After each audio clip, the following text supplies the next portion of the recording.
This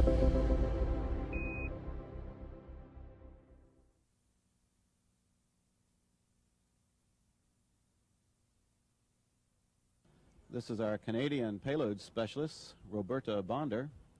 She represents the Canadian Space Agency, and she is seated next to our Ulf Merbold, who is our representative from the European Space Agency. Norm Thagard is one of our mission specialists, and this is our commander, Ron Graby. Seated next to another mission specialist, David Hilmers. And our final two members this morning are Bill Reedy and our pilot, Steve Oswald.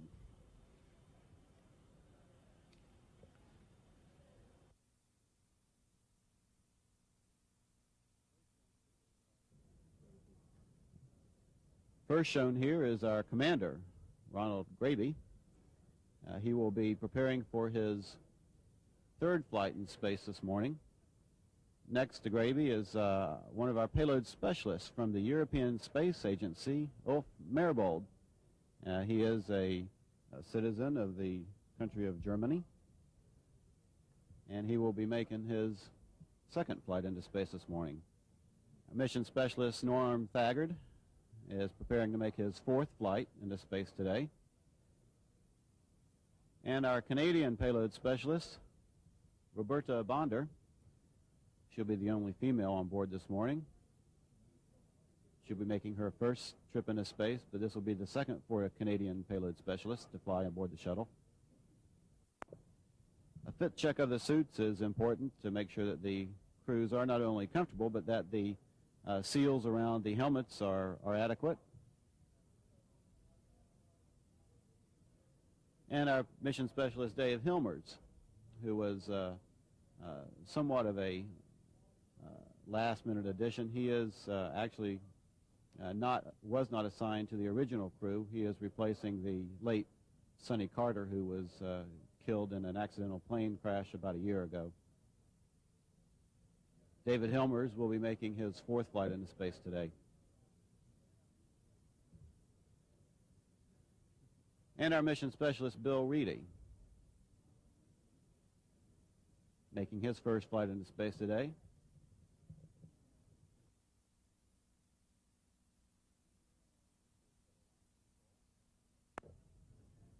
This is shuttle launch control, and we have our flight crew, our 7-member crew, who are making their way down the third floor level of the operations and checkout building, making their way to the elevator,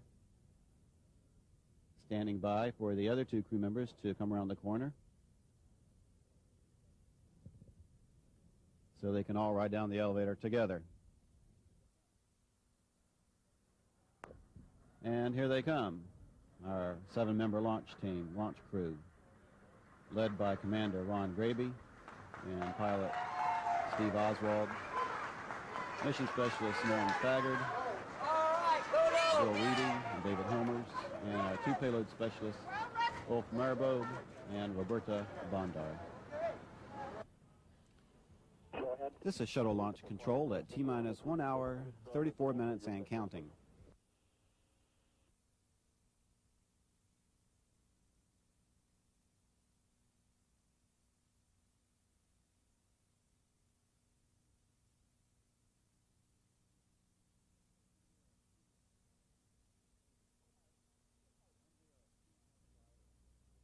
T-minus 5 minutes and holding. And we are at T-minus 5 minutes and holding. Yes, sir. You have a go to proceed. Copy. GLS, pick up the clock on your mark, please. And stored program command. Wilco. And we will be transferring to orbiter internal power at this time. Discovery is now running off its onboard fuel cells. And the gaseous oxygen vent hood and arm is now slowly being retracted away from the top of the external tank. T-minus 45 seconds, coming up on a go for our auto sequence start. GLS is go for auto sequence. And we have a go for auto sequence start. T-minus 25 seconds. 20, 15, 12, 10, 9, 8, 7. We have a go for main engine start. We have 3 main engines up and running. 3, 2, 1, 0. And liftoff. Liftoff of the Space Shuttle Discovery and the first International Microgravity Laboratory. Houston is now controlling. Discovery and crew are rolling on course. Roll program. Roger, roll, Discovery.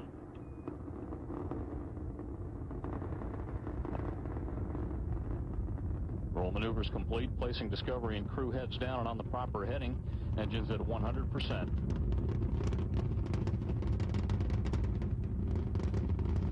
Engines throttling back now to 70% to help maintain optimum aerodynamic conditions as Discovery accelerates through the dense lower altitudes. All systems performing well.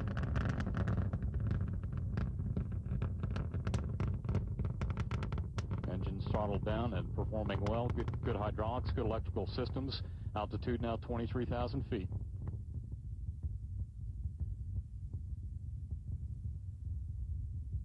Three engines throttling back up. 3 engines now at 104. Discovery Houston, your go throttle up. Check hot mic. Go throttle up.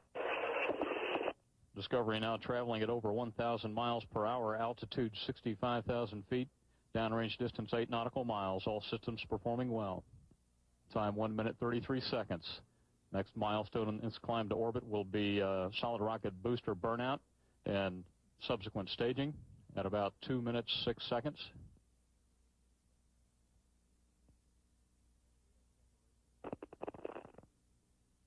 And we have separation. Discovery now flying free of the boosters and under the power of its own main propulsion system. Second stage guidance now in control. Discovery now traveling over 2,800 miles per hour. Altitude 178,000 feet. Downrange distance 36 nautical miles.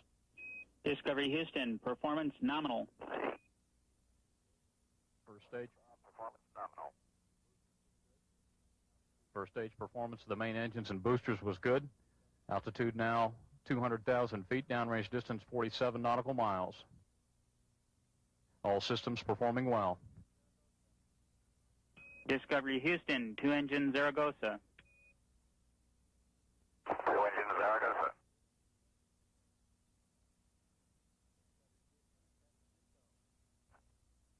Discovery Houston, press to MECO.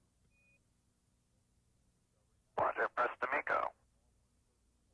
Discovery now has enough momentum to make a normal insertion to orbit with only 2 engines should one fail. 3 engines continuing to burn well at 104%. All systems performing well. Downrange distance now 306 nautical miles.